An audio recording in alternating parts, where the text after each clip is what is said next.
welcome to Ask the Source. I'm your host, Josh Reinstein, and we're here on our rooftop studio in Jerusalem.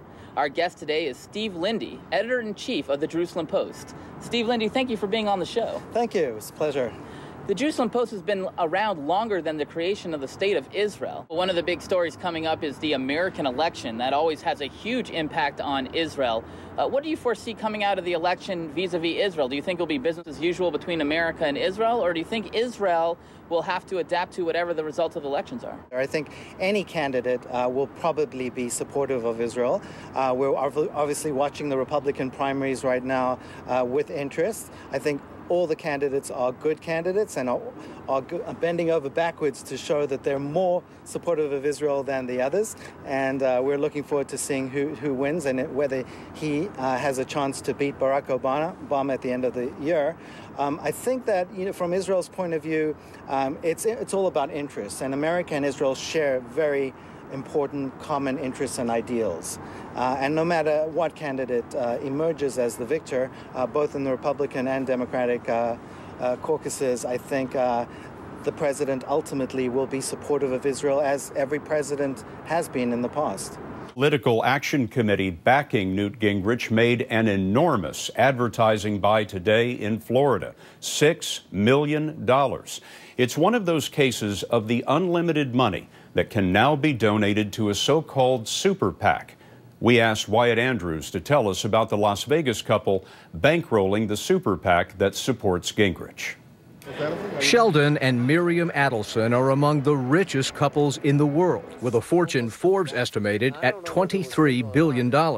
He owns a global network of hotels and casinos. She is an Israeli-born physician, and their combined gift of $10 million to the super PAC supporting Newt Gingrich is keeping his anti-Romney message on TV in Florida. Think you know Mitt? Think again. Sheldon Adelson made his billions on his risky decision to implode the Sands Hotel in Las Vegas and replace it with the state-of-the-art Venetian Casino and Convention Center. He has used his fortune to benefit several hospitals, charities, and politicians in Israel.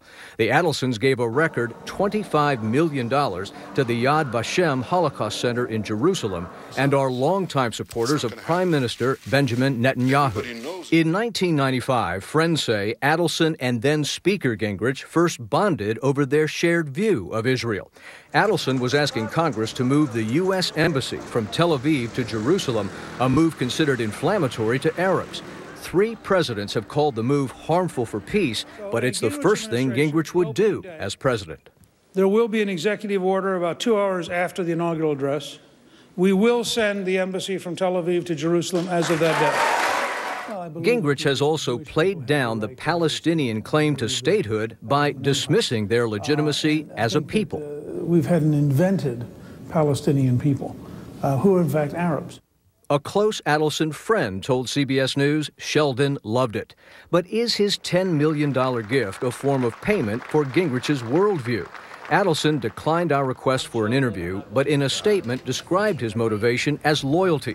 We hold our friendship with Gingrich very dear and are doing what we can as private citizens to support his candidacy. George Harris, a former employee of Adelson's and now a Gingrich finance director, says Adelson donates his money with no strings attached. And I can promise you something. Mr. Adelson doesn't ask anybody for anything. I don't believe there's any quid pro quo for this money at all. But critics argue, public interest groups argue that $10 million buys you influence, period. The Adelson gift, for example, has already purchased 7 times more ad time in Florida than the entire Gingrich campaign. And Scott, this is the leading example of how these unrestricted super PACs are changing the race for the White House. Wyatt, thanks very much. Well, the drums of war against Iran beating louder now in the Middle East as Israel's saber rattling suggests an attack on the country may not be too far off in the future. And Israel says if and when they attack, they'll only give the U.S. 12 hours notice. So is war with Iran just around the corner? RT's Marina Portnaya reports. America almost never misses an opportunity to praise its ally.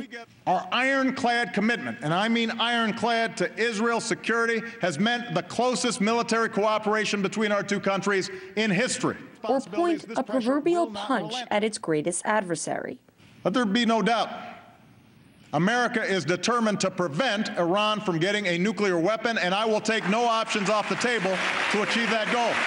However, for many American Jews and Israeli supporters, Barack Obama's war of words against Tehran doesn't go far enough. It's not enough to simply state, I'm committed to Israel's security.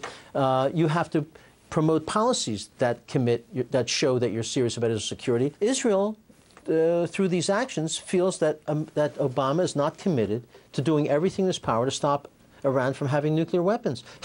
Iran is an existential threat to Israel, and Obama should be saying so publicly that he will support Israel and whatever military action they need necessary. Morton Klein is president of the Zionist Organization of America. He says an unprecedented amount of American Jews and Israelis share his animosity, a feeling arguably underscored by the Israeli government. According to published reports, Tel Aviv would only give Washington 12 hours notice if deciding to strike Iran. I believe his policies are among the most hostile Israel's ever experienced of any president in my lifetime. Recently, it was the life of President Obama being threatened in a column written by the owner of the Atlanta Jewish Times. In an article titled, "What Would You Do?" Andrew Adler listed the assassination of Obama as one way to ensure Israel's security. He wrote in part, "Give the go-ahead for U.S.-based Mossad agents to take out a president deemed unfriendly to Israel in order for the current vice president to take his place and forcefully dictate that the United States policy includes helping the Jewish state obliterate its enemies." I think that the threat made to Obama that you either play ball with us or we are going to kill you either politically or literally, I think that it is a serious threat that we all have to take seriously. The American president depends upon money in order to be reelected, along with all of the members of Congress. And AIPAC is the largest, singularly largest lobbying group in the United States. It is the kingmaker and the kingbreaker. The American Israel Public Affairs Committee, known as AIPAC, declined RT's request for an interview. Meanwhile, Obama finds himself facing another election and a slew of Republican opponents banging a much louder war drum against Iran. With regards to Iran, which perhaps represents the greatest existential threat to Israel, we have to make it abundantly clear. It is unacceptable, and I take that word carefully, it is unacceptable for Iran to become a nuclear nation. If Rick Santorum and when Rick Santorum is president, Iran will not get a nuclear weapon because the world as we know it will be no more. I'm a clear ally of Israel. I am very close to Netanyahu. And I've said publicly, I would rather plan a joint operation conventionally than push the Israelis to a point where they go nuclear. At a time when the U.S. bears the burden of a broken economy, growing social unrest, and ongoing military conflicts, starting a war with Iran would not be in America's best interest. But in order to keep a best friend, many believe Obama will be forced to put Israel's national security first. Marina Portnaya, RT, New York.